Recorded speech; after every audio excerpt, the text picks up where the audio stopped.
¿Qué tal, chicos? Buenos días. Buen lunes. Espero que hayan tenido ayer un examen excelente, un tercer examen excelente. Ahora vamos a empezar la semana, ya la semana 16. Prácticamente faltan 2 semanas más de clase y una de repaso. Así que espero que en el camino que están siguiendo de estudiar y de prepararse para el ingreso, ¿no? Les esté yendo lo mejor posible, siempre con los mejores ánimos, con las mejoras en estrategias de estudiar, porque como sabrán ustedes, hay bastantes temas, bastantes cursos, y lo importante es ir ahondando en cada uno de ellos, ¿no? Viendo la parte práctica. A pesar de que son bastantes temas, ustedes tienen la capacidad de articular y sistematizar el conocimiento, incluso entre los diferentes cursos, ¿no?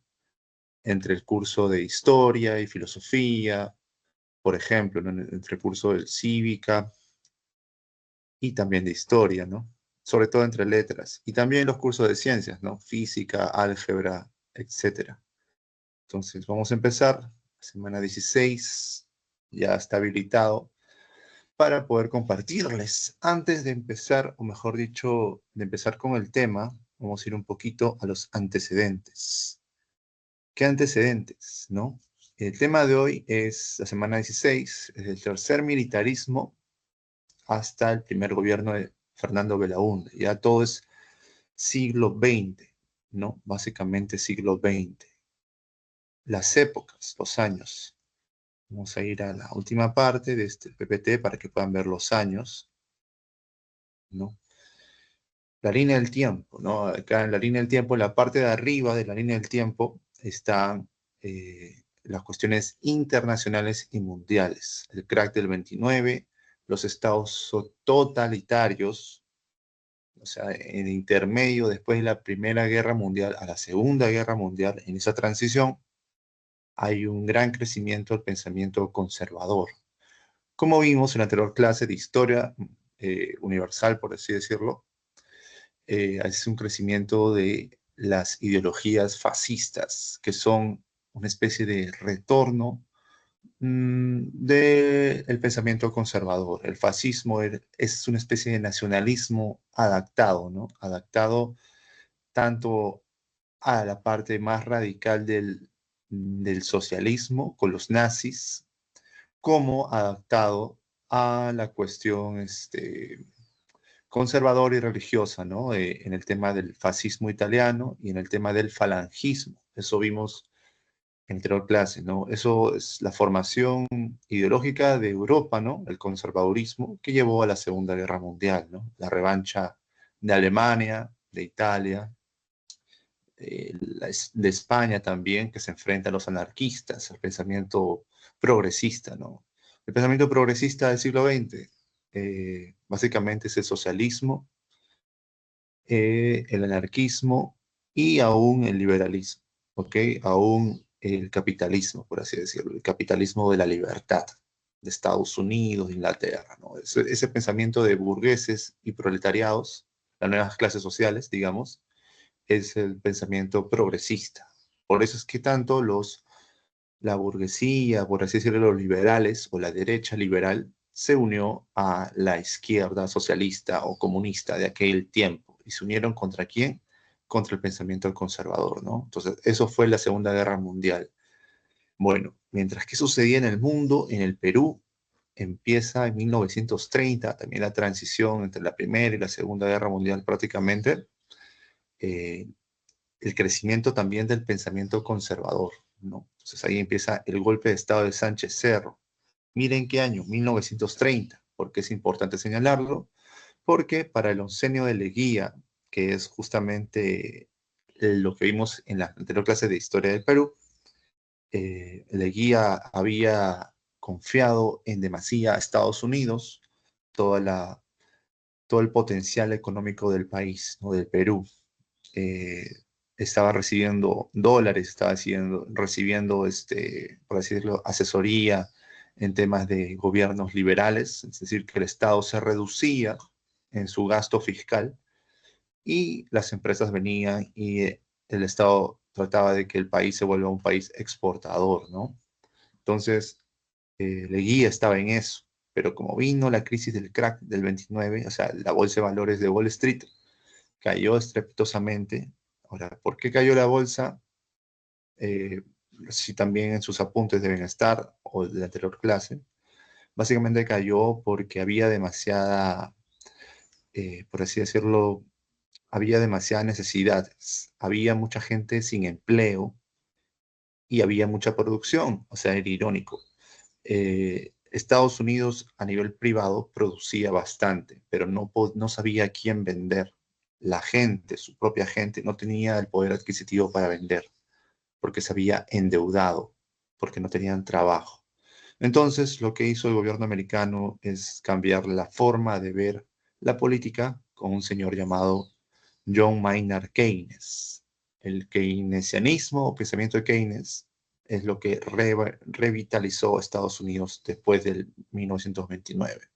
¿Qué era el keynesianismo? Como repaso también es importante, es básicamente aumentar el gasto fiscal, aumentar la presencia del Estado, es decir, ya no iba a ser un Estado liberal tradicional, sino un Estado que comience a meter dinero en infraestructura, es decir, en salud pública, en educación, en justicia, sobre todo en infraestructura. ¿Por qué? Porque se dieron cuenta que las empresas privadas no hacían la inversión necesaria para mejorar la matriz económica. La empresa privada buscaba sus intereses y entonces no invertía en cuestiones básicas que eran necesarias, ¿no? Como salud, educación.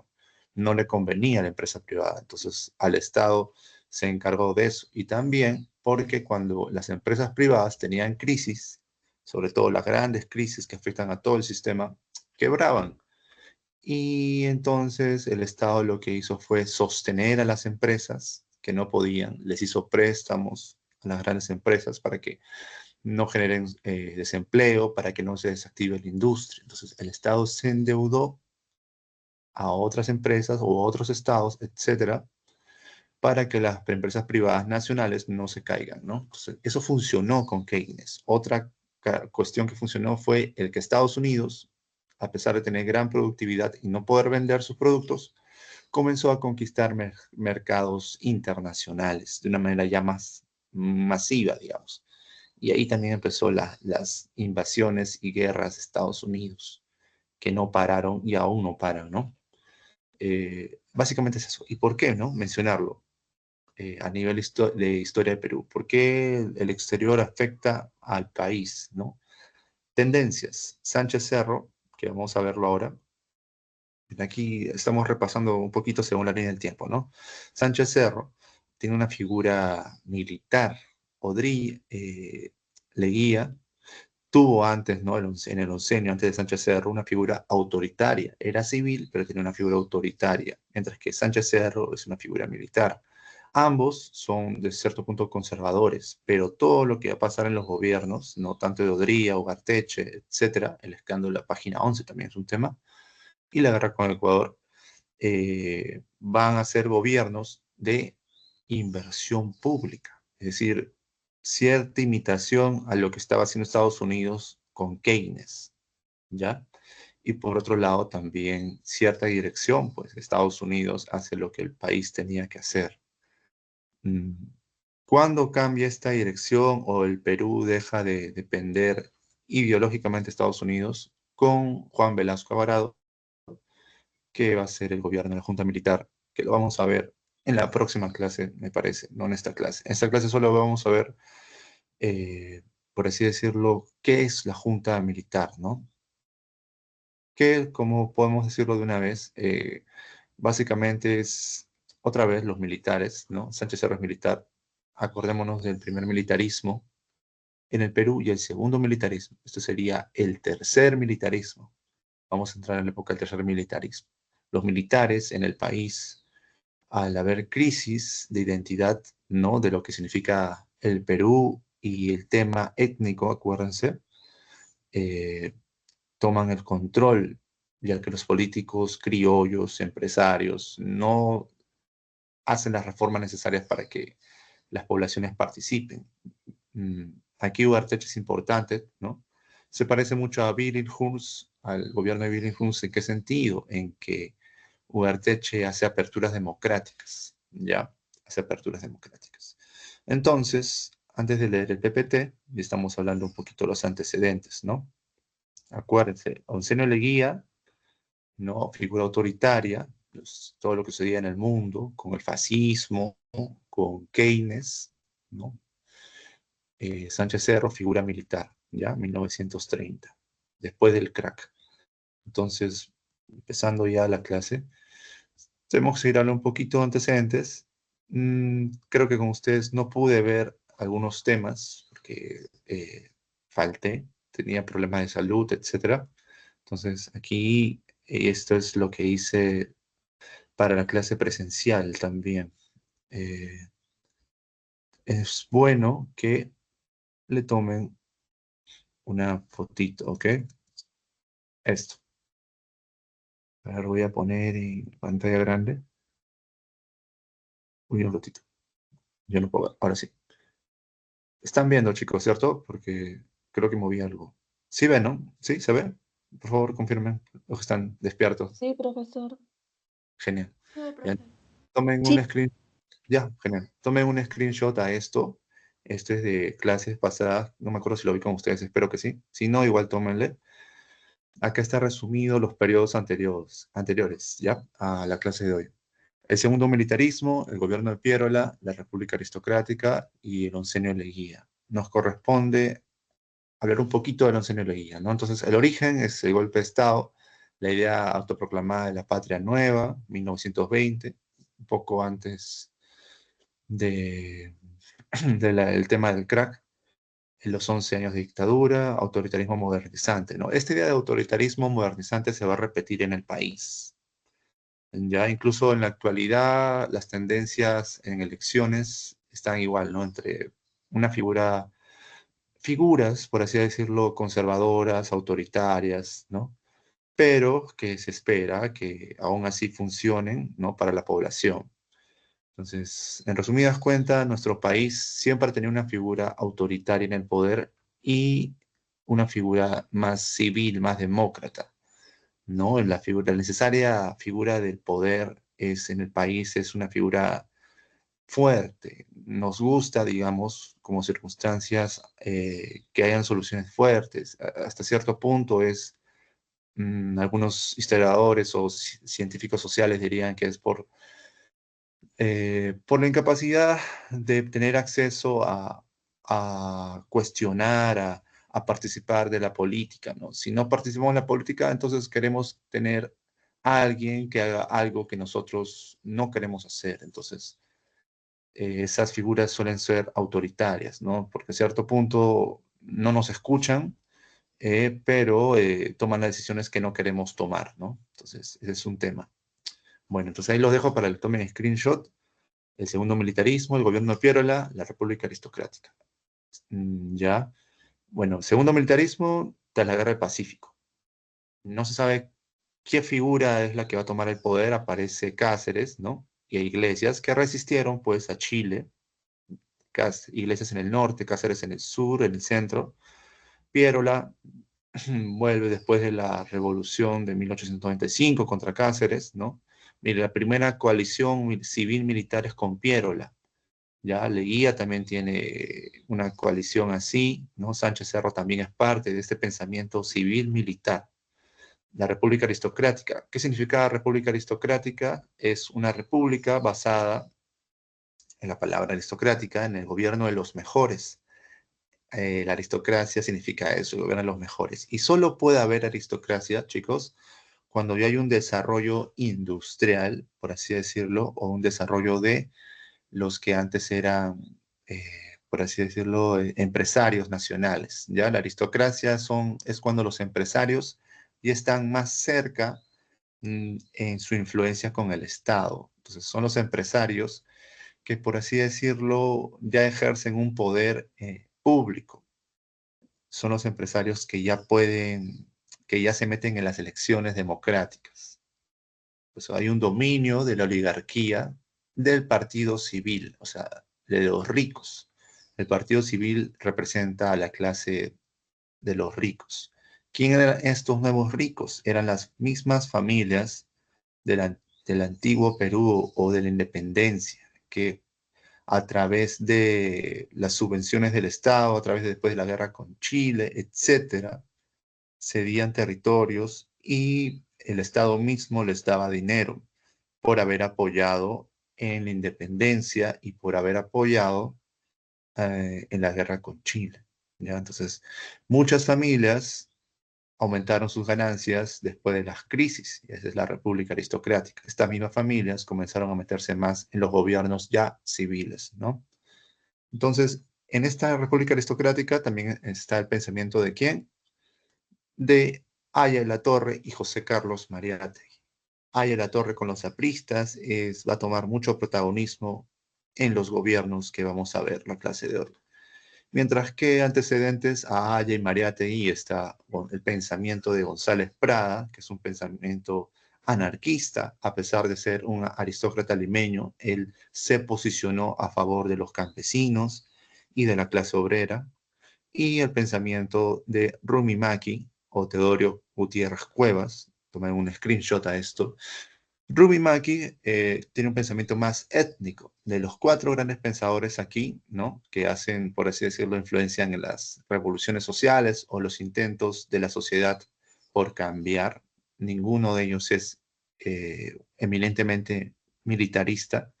Ni siquiera Rumi Maki, que era parte del ejército peruano, él lo que hace es juntar también el tema del mito andino, por eso se llama Rumi Maki, ¿no? Que significa mano de piedra, y él lo que hace es juntarse con los campesinos, algo que va a volver a ocurrir, escuchen mis palabras, con Hugo Blanco y las revueltas campesinas.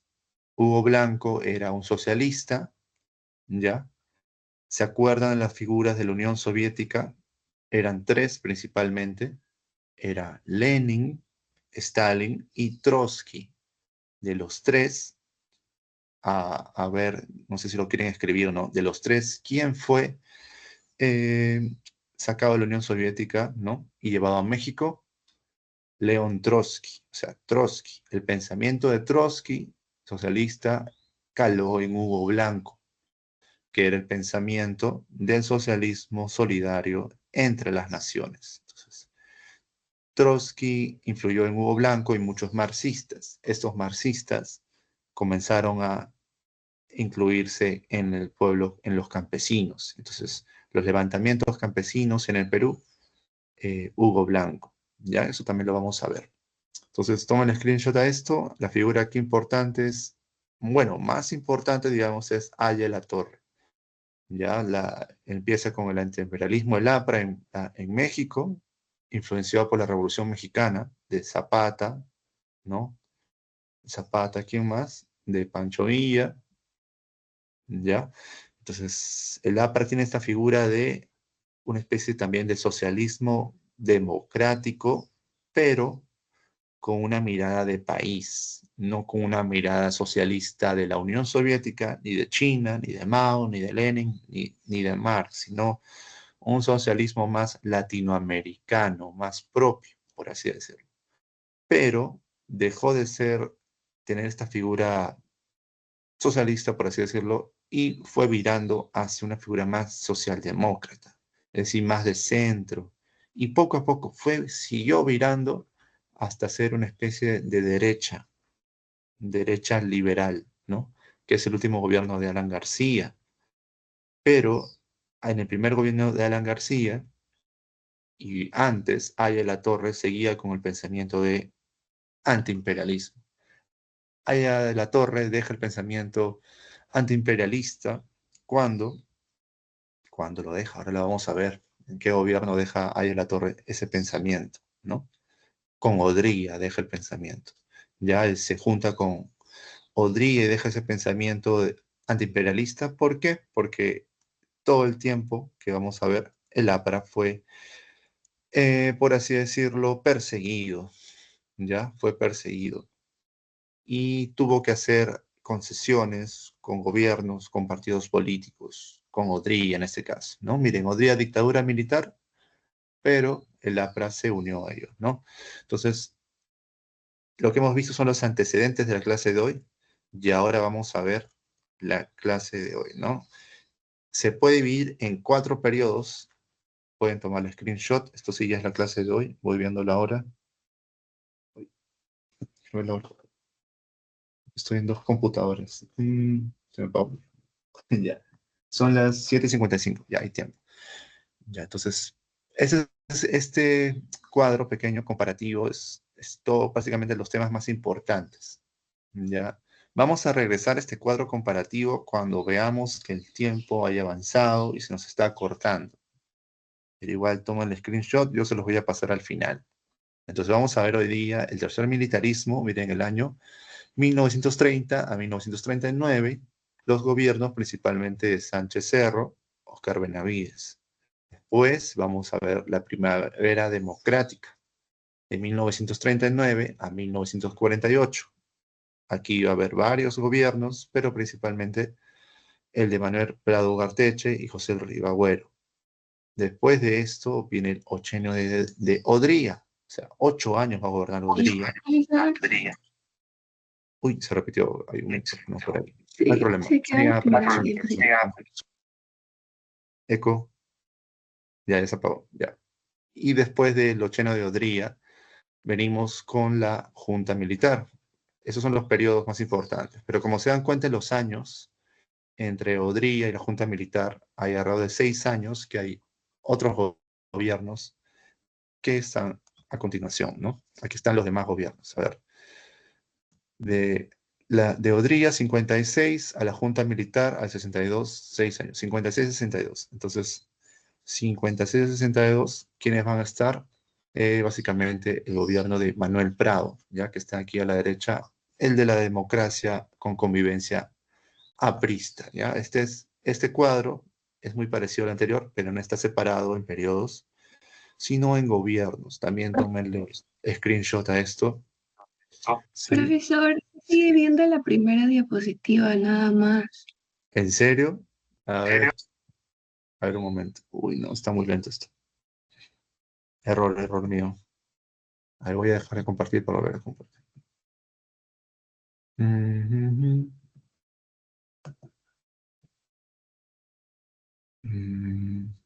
A ver, me dicen si cambia, ¿ya? ¿Se sigue viendo la de primera ahorita? ¿O ya se ve todo? Ya se ve todo, profesor. Ya se ve, profe.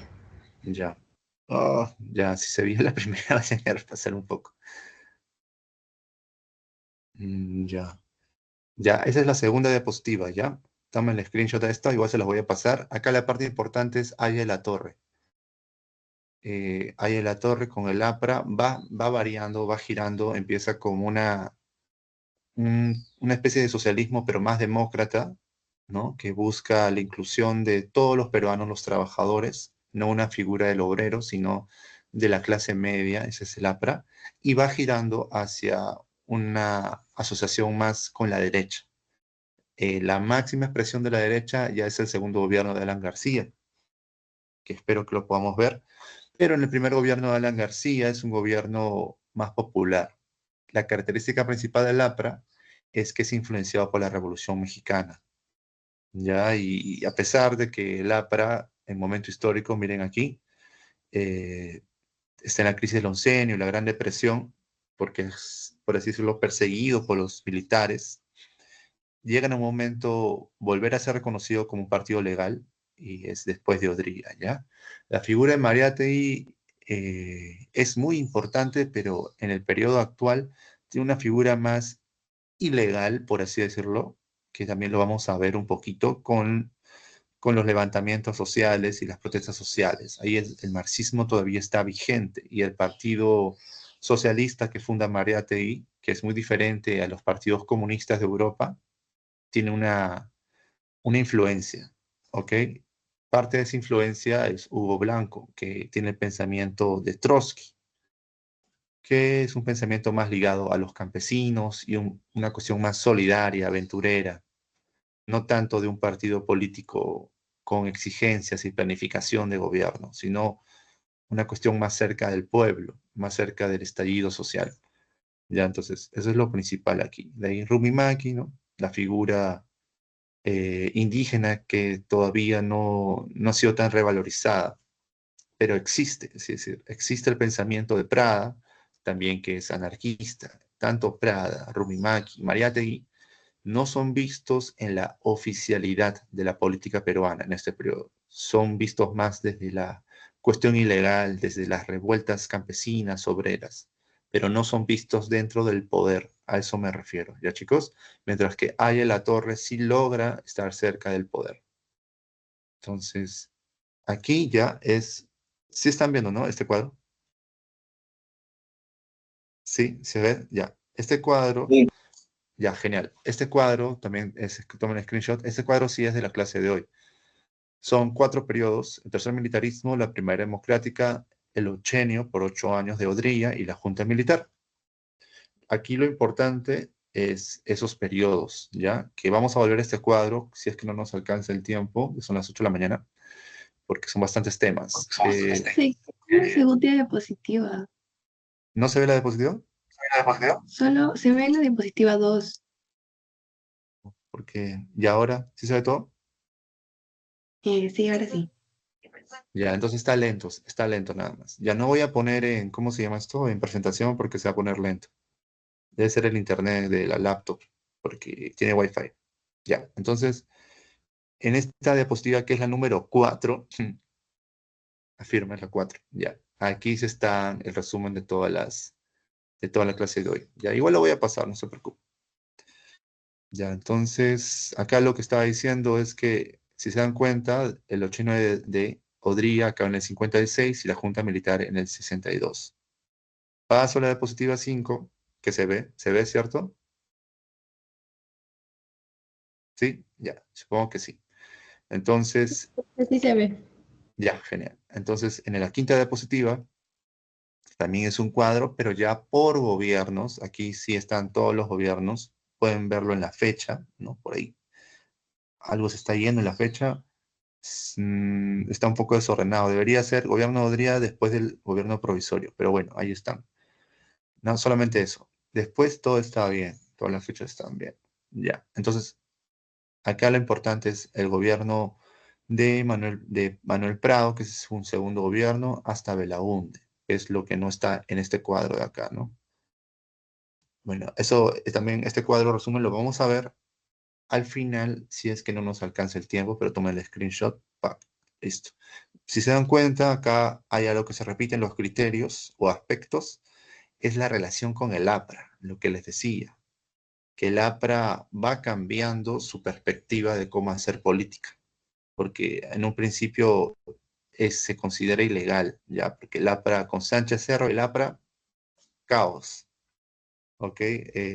Se revela, prácticamente el APRA se vuelve una organización, no quiero decir la palabra, bueno, terrorista, por así decirlo, conflictiva, ¿no? Pero no, la idea del terrorismo o la subversión en aquellas épocas no es como la de las heridas que dejó Sendero, era una especie de acciones directas, ¿no? Como los anarquistas o los socialistas. Pero con la herida que dejó Sendero, tanto en la izquierda como en el pueblo, esa palabra es muy fuerte, ¿no?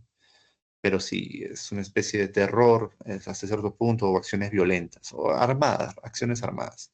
Bueno, la figura de Lapra toma todo ese camino de inicio de acciones armadas contra Sánchez Cerro, incluso llega a asesinar a Sánchez Cerro, y poco a poco va cambiando su estrategia. Hasta el punto de, miren aquí, en el gobierno de Manuel Prado, ya se legaliza y hay una convivencia. El APRA gira hacia Estados Unidos, es decir, hacia lo que criticaba como imperialismo. ¿Ok? Y el otro cuadro resumen es el cuadro que les mencionaba en la diapositiva número 6, ¿no? Que también se las voy a pasar. Es el cuadro resumen de las organizaciones, por así decirlo, revolucionarias o revoltosas, como quieran decirle, ¿no? Ahí está la figura de Hugo Blanco con la rebelión de la convención en Cusco, que espero nos alcance el tiempo también para verlo con calma, si no, igual aquí está el screenshot, y acuérdense que siempre dejo la biblioteca, ¿ya? Entonces, el APRA en 1930 hasta el 68 tiene una figura, ¿no? Una figura de lucha, así directa. Después de eso ya no. Después ya es democrático, etc. Los movimientos campesinos de Cusco, 1950 al 64, con Hugo Blanco, con la Federación Campesina, ¿ya? Las tomas de tierra. Este es un previo a lo que va a suceder después con la Junta Militar y el gobierno de Velasco Alvarado. El Partido Comunista Peruano, 1930 al 68, solo ese periodo, ¿no? Ahí aparecen dos figuras, José Carlos Mariátegui, fundador, y Jorge del Prado, acciones principales, las huelgas mineras, los mineros con Mariátegui, el apoyo a revueltas campesinas, el tema de los derechos laborales, etcétera. El Partido Comunista Peruano, que empezó como un partido socialista, se transforma en PC Unidad y después en Patria Roja, o Bandera Roja, perdón, Bandera Roja. Ya PC Unidad y Bandera Roja. O sea, se divide el Partido Comunista, se divide, sigue dividido incluso. Después, la rebelión de la Convención, un hecho importante. Aquí la figura sigue siendo Hugo Blanco. ¿Ya? Lo importante aquí es que hay guerrillas rurales. Todos estos son épocas o acciones de protesta social, por así decirlo. Después las huelgas mineras también en Pasco. El levantamiento de Andahuaylas por parte del MIR, o Movimiento de Izquierda Revolucionaria. ¿Qué significaba MIR? Que también lo vamos a ver en este periodo. Es el MIR se dice en Chile, pero prácticamente es de influencia cubana, porque la revolución cubana influye también en los 60, ya chicos, apoyada por Estados Unidos inicialmente, la revolución cubana. Ya Fidel Castro fue apoyado por Estados Unidos, subvencionado, entrenado, etcétera. Pero ya cuando Fidel toma el control de Cuba, él decide ir hacia el socialismo soviético. Después, el movimiento obrero textil, ese ya en 1940, los partidos de izquierda, varios partidos de izquierda comenzaron a apoyar a la Federación Textil, salarios dignos, reconocimiento sindical. Y por último, la revuelta de Huanta, con las comunidades campesinas, buscaban autonomía local, fin de abusos de quién? Del Estado, ¿no? Imaginen el abuso del Estado, pero ¿qué Estado era? Puede ser un Estado militar, de la Junta Militar. Pues hay muchos guainitos que hablan bastante de la violencia militar en los Andes. Por ejemplo, la Florida Retama, ¿ya? Que es de esta época, que después se considera un guayno prohibido, pero es de la época de la Junta Militar. O sea, se habla de la violencia militar, no se habla de la violencia senderista, por así decirlo, terrorista, no, se habla de la violencia de los militares hacia el campesinado. De eso trata ese guayno. Bueno, entonces vayamos a la separata un poco. Tercer militarismo, Sánchez Cerro, a ver un ratito. Y ya. Vamos a ir mejor a los videos, ¿ya? Para la separata. Ya vamos a ir a la separata porque está bien corta la información y después vamos a los videos.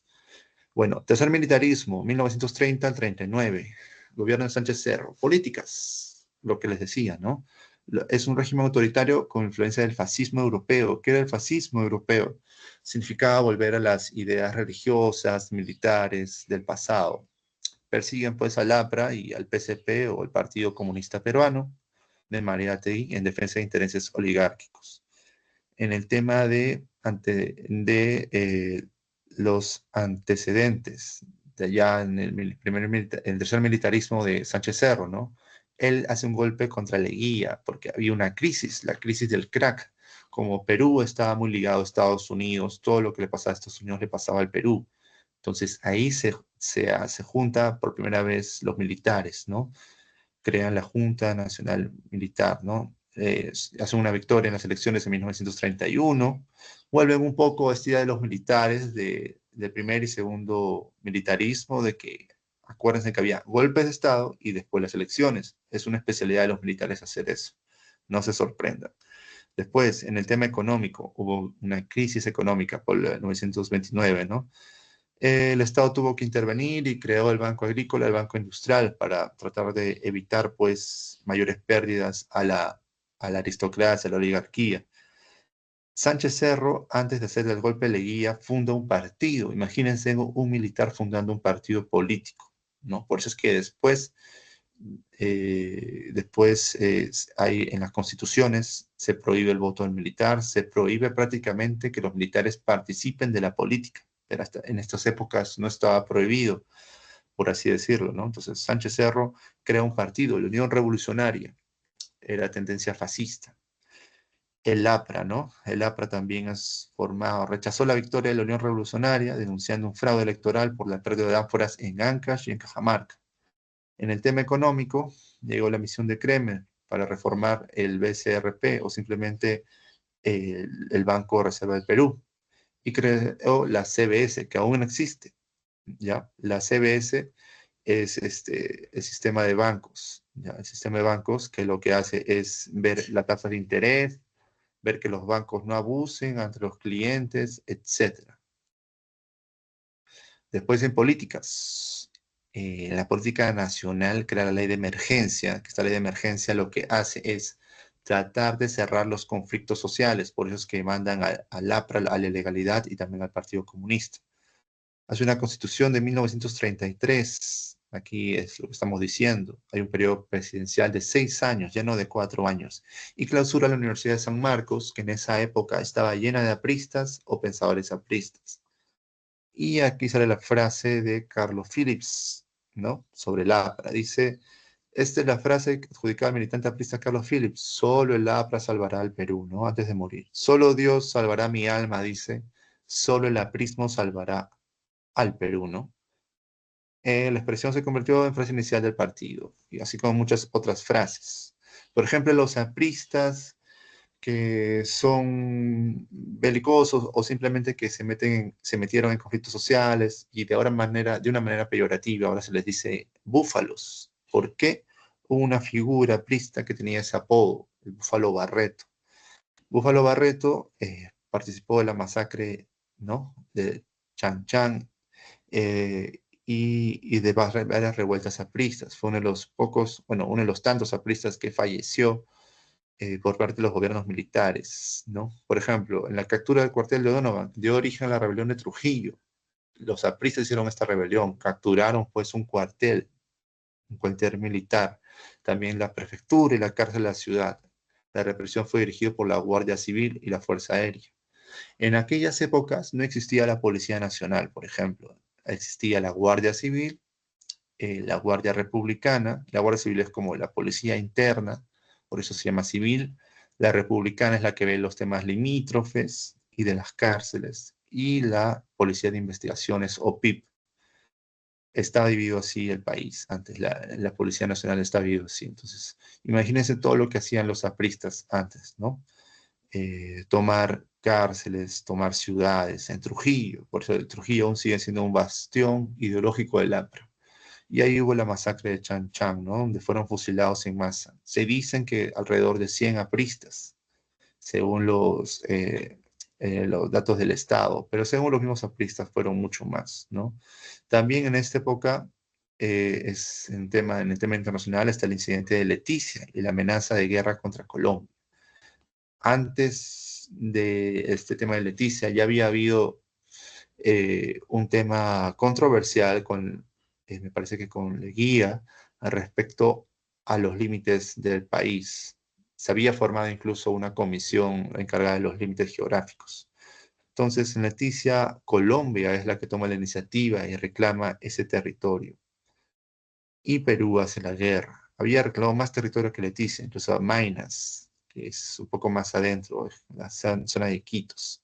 El Perú gana la guerra y de cierta manera, a pesar de ganar la guerra, entregamos un cierto territorio que se consideró no correspondía a nosotros.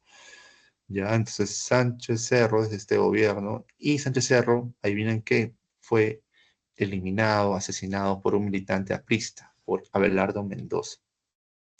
Entonces, eso es lo que ocurre en el gobierno de Sánchez Cerro. En el otro gobierno de Óscar Benavides, ¿no? Solamente vemos estos aspectos. Es muy corta la información, pero es necesaria, ¿no? Después del tema de Leticia, ¿no? Del tema de Sánchez Cerro, del tema con Colombia, de este incidente, ¿no? es que nos vamos a la política de paz y concordia. Ahí siguen los acuerdos y si hay una amnistía política interna, significa que no hay culpables. La palabra amnistía significa eso, que se perdonan deudas con el Estado o deudas de derechos civiles, ¿no? En la actualidad también, por ejemplo, el Congreso está sacando una ley de amnistía a los militares que fueron acusados, ¿no?, por cometer abusos contra derechos humanos, contra campesinos, estudiantes, que fueron sindicados como terroristas, muchos de ellos pertenecientes a, sí, organizaciones terroristas como Sendero Luminoso, otros no, pero los militares igual se encargaron de ir contra ellos de muchas maneras, ¿no? Entonces, esos militares ya acusados, en la actualidad van a pasar por una ley de amnistía. La amnistía significa eso, ¿ya? Después, Óscar Benavides anuló las elecciones del 36 y el Congreso hizo que su gobierno durara más, eran 6 años, ¿ya? El Código Civil de 1936 también lo promueve él.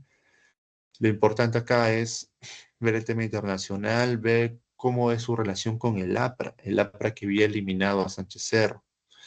En el tema económico reactiva las exportaciones, el algodón, la minería, extractivista. En el tema de obras, igual que el fascismo, ¿ya? Él comienza a preocuparse por la infraestructura, igual que el pensamiento de Keynes, comienza a preocuparse por infraestructura, por el pensamiento de Keynes, de la salud, ¿no? Como el hospital, y miren, el tema del Palacio de Justicia y de Gobierno. ¿Ya? Después, en el tema social, los ministerios, creó el Ministerio de Educación, de Salud Pública, Trabajo, de Asistencia Social y un Seguro Social del Obrero. Miren, acá hay una pequeña figura del Palacio de Gobierno de 1938. Para no ir tan rápido a la primavera democrática, vamos a ir a un pequeño video, que voy a dejar de compartir esto, y vamos a compartir el video. Voy a ordenar. Ya, Sánchez Cerro, la hora, ya tenemos exactamente una hora.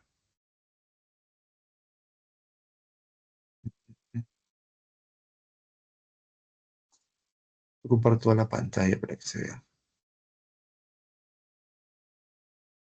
Listo. Ya. Ya. La información principal de esta sesión, hay dos fuentes. Está la fuente de sucedió en el Perú y está la fuente de el señor streamer e historiador Ronnie Campos. ¿Ok? Vamos a compartir lo de Ronnie para que se puedan despertar, y aparte que lo hace más dinámico. ¿Se está viendo la figura del video? Sí, profesor. Ya, genial. Sí, profe. Ahora más sí se escucha, ¿ya? Pero de todas estas protestas, una fue la más resaltante. En Arequipa, una protesta es guiada por Luis Sánchez Cerro. Este militar se pone los huevos y ¡pum! ¿Se escucha? Sí, profe. Sí, profe. Ya, genial. Ya, entonces él está viendo la parte de... Me da miedo que no se vea. Sí se está viendo, ¿no? Ya, me avisan igual. Ya, entonces ahí le estaba explicando cómo de Leguía pasamos al tercer militarismo, ¿ya? El Estado a la puta de Leguía. Y así, cachorros, iniciamos el tercer militarismo.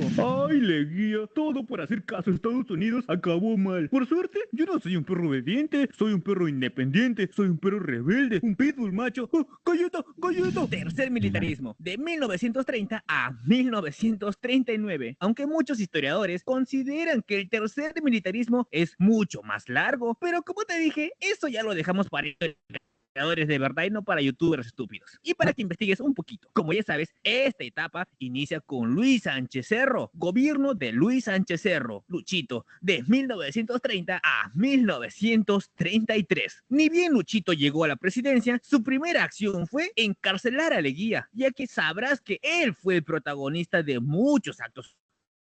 Si no sabes qué hizo Leguía, pues anda y ponte al día.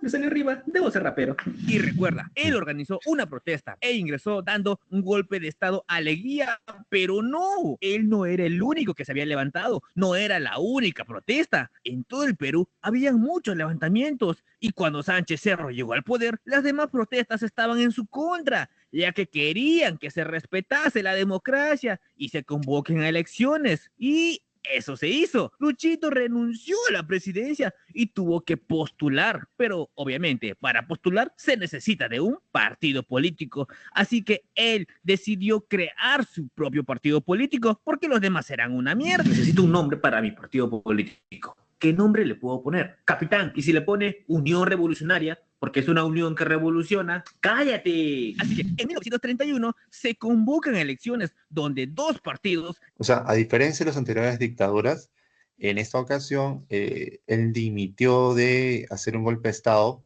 y se fue a las elecciones y formó su propio partido.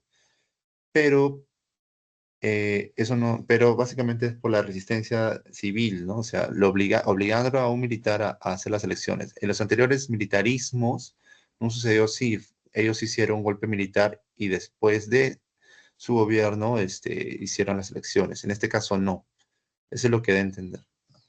La están luchando. Por un lado tenemos al APRA, representado Víctor Aya de la Torre, y por el otro a Sánchez Cerro, con la Unión Revolucionaria. Estas elecciones la gana Sánchez Cerro, pero este es acusado de fraude por el APRA, ya que se anularon votos de ciertas zonas, y según los apristas, con esos votos, Aya de la Torre hubiese llegado a la presidencia, pero nunca se llegó a comprobar esto. Pero ya si quieres, tú investiga un poco, no seas flojo. Obviamente, los apristas están recontra molestos, pero a Luchito no le importó. Señor presidente, hay muchas de estas cosas. ¿Qué podemos hacer? Así se organizan ellos, nunca van a llegar a la presidencia, porque el peruano no es tan cojudo como para elegir a la estrellita como presidente. ¿Recuerdas que Leguía dejó al país en la caca, o sea, en la mierda? Entonces, para levantarnos, llega The Mission Kemmerer, o sea, la misión Kemmerer, que en palabras sencillas, un economista estadounidense viene a Perú a ayudarnos a salir de la crisis económica, diciéndonos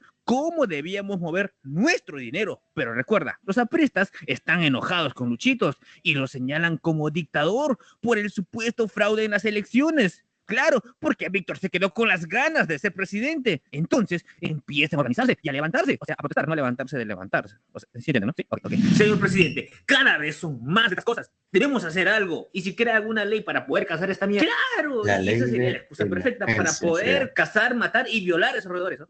Violar no, presidente. Y aquí Luchito da la ley de emergencia. Esto quiere decir que declara a todos los partidos que no se habían fundado en Perú como partidos ilegales. Así que Es decir, ¿a quiénes? A todos los partidos que nos habían fundado en Perú. ¿Y qué características, qué partidos tenían esa característica? El APRA, que se había fundado en México, y el Partido Socialista, que se había fundado en Perú, pero tenía un pensamiento, por así decirlo, de afuera, por ser socialista, ¿no? Porque el socialismo se entiende que viene de afuera, ¿no? Entonces, esos dos partidos entran en esta ley de emergencia. ninguna aprista podía hacer política. Obviamente, eso pasa con otros partidos. Así que con esa ley se empiezan a perseguir, encerrar, incluso a fusilar a apristas y todo partido en su contra, principalmente apristas. Sí, y si no, pregúntale a tu abuelo. Homo Jerus, ¿qué estás haciendo? Cazando Pokémones. En mis tiempos cazábamos roedores para nuestro presidente Sánchez Cerro.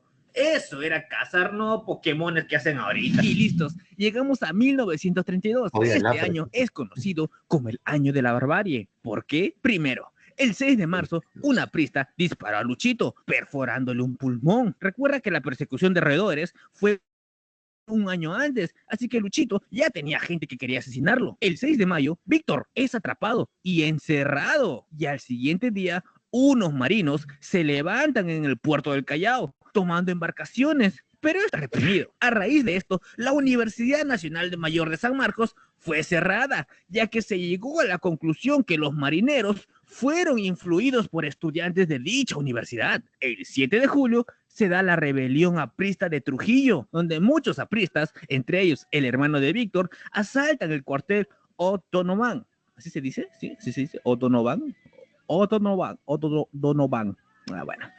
donde fueron asesinados varios militares. Esto provocó a Luchito y este dio la orden de atacar con todo, así que fueron fusilados muchos, pero muchos apristas. Aquí la información es bastante variada, porque muchas fuentes apuntan que solo murieron 10 apristas, otras fuentes apuntan que murieron 100, otros miles. De todas maneras, creo yo que la muerte de un aprista no es objeto de burla, así que en esta parte del video debería ser un momento serio.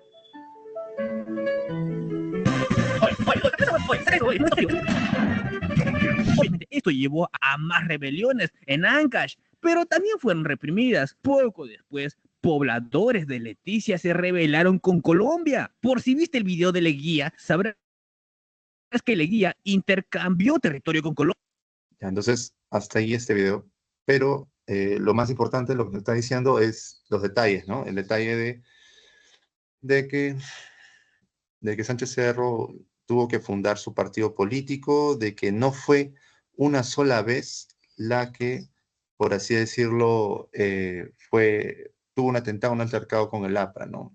Lo tuvo en marzo, pues en mayo, y encerró ahí a La Torre y también pues a San Marcos, ¿no? A la universidad, por el tema de que fueron influenciadas. San Marcos influenció en el pensamiento de los marinos, ¿no? O sea, los militares que se rebelaron, ¿no? Contra Sánchez Cerro.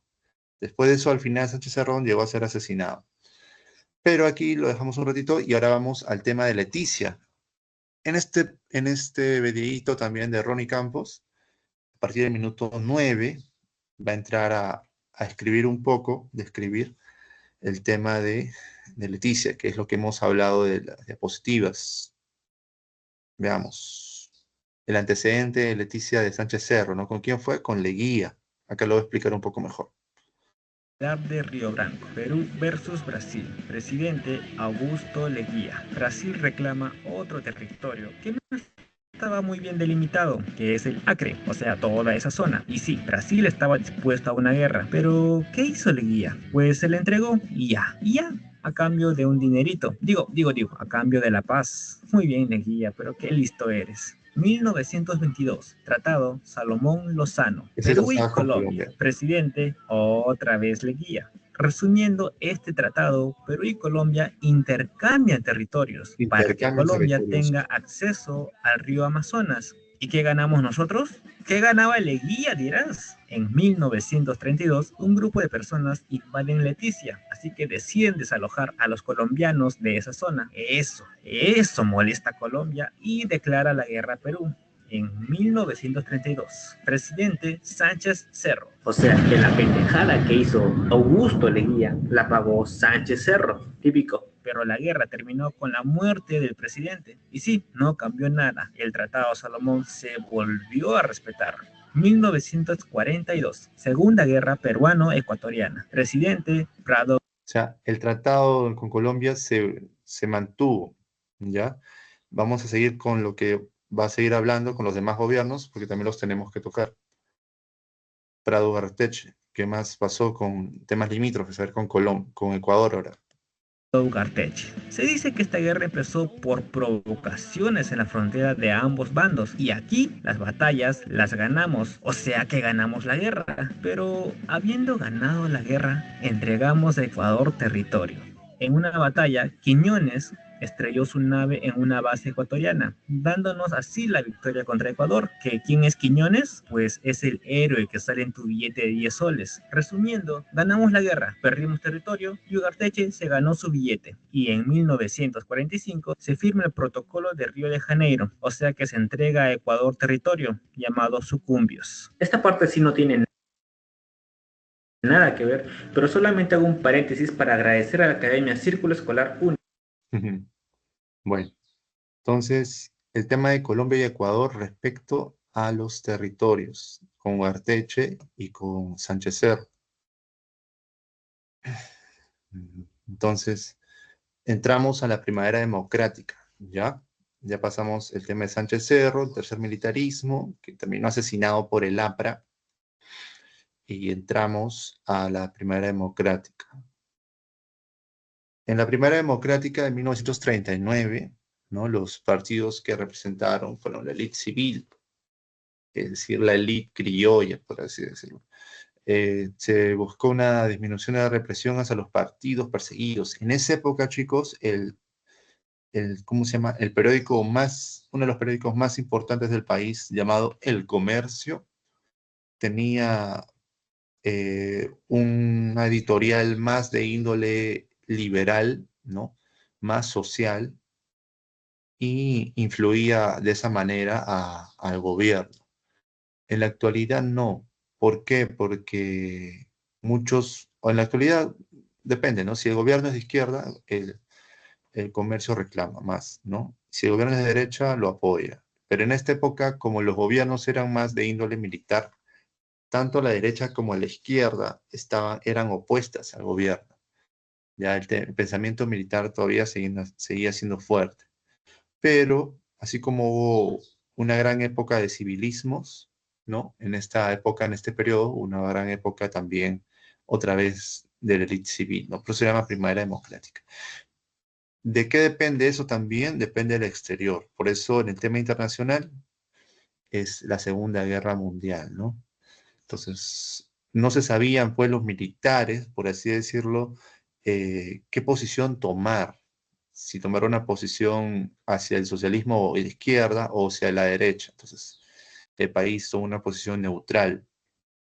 Y como otros países estaban en guerra, no podían producir y nos benefició con el incremento de las exportaciones, ¿ya?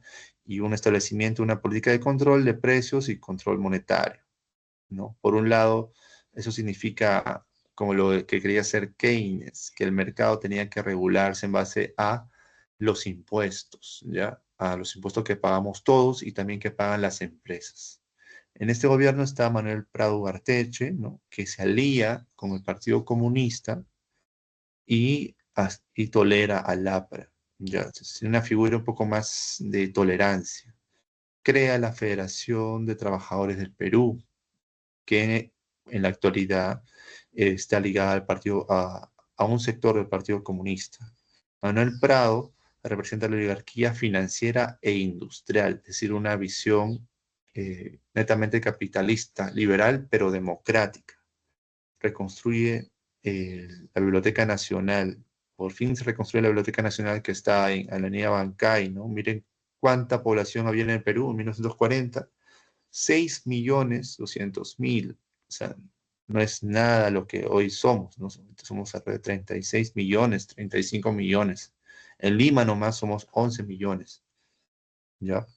Después, en la cuestión económica, otra vez la exportación, lo mismo, o sea, la exportación de caucho y algodón y cobre. Lo que varía es la técnica de exportación y los lugares, ¿no? Había escasez de productos de importación. ¿Qué significa importación? Significa que no comprábamos cosas, no venían, los otros países no nos vendían. ¿Por qué no nos vendían? Porque estaban en guerra, ¿ok? Sobre todo por eso. De ahí se crean las corporaciones de desarrollo, el SANTA, la visión comercial, etcétera. O sea, los aeropuertos comienzan a crecer, la compañía de aviación Panara, etcétera. Internacionalmente, ahí viene la guerra con Ecuador, que lo mencionó el chico Ronnie Campos, ¿no? Que nosotros ganamos la guerra, perdón, pero entregamos tierra, ¿ya? Ya viene el conflicto de Río de Janeiro. Ahora, la guerra con Ecuador no acaba aquí. En la época de Fujimori, en los 90, continúa, y es donde entregamos aquí en Atiwinza. O sea, ese es lo extraño. Nosotros ganamos la guerra a nivel militar, pero a nivel político no. A nivel político, nuestros políticos se ponen en una postura de negociación, ¿no? Y entregan el país. Es increíble. Bueno, el conflicto, ¿no? Acabó en el protocolo de paz y amistad, los límites con Río de Janeiro. Aquí está una figura importante, es Eloy Uretra, Montehermoso, vencedor en las ofensivas, en Zarumilla, ¿no? Se confirma el grado honorífico de Gran Mariscal. El vuelo invertido de José Quiñones, que se entregó a la batalla, hizo una especie de harakiri o de movimiento suicida y se entregó a una torreta ecuatoriana y estrelló su avión, ¿no? Un adelantado en nuestras épocas. Después de este gobierno aparece el gobierno de José Luis Bustamante Rivero, también civil. Él es parte del Frente Democrático Nacional. ¿Qué significa frente? El término frente es una estrategia política socialdemócrata o también socialista, que es la unión de varios partidos políticos para que han llegado a ciertos acuerdos. Por más que estos partidos tengan diferencias de ideas, ¿no?, de cómo ir al país, lo que hacen es priorizar las similitudes, entonces forman un frente. ¿Por qué se forma este frente? Porque ya, ¿no?, desde Sánchez Cerro, el país estaba volteando, digamos, su viraje militar. Ya no querían que los militares los gobiernen, ¿no? Un amplio sector se resistía al militarismo y por eso forman un frente como estrategia. Era una época de inestabilidad por la crisis económica, ¿no? Y estábamos saliendo de la Segunda Guerra Mundial, otra vez una posición más neutral, miren, a lo que el APRA representaba, la oligarquía.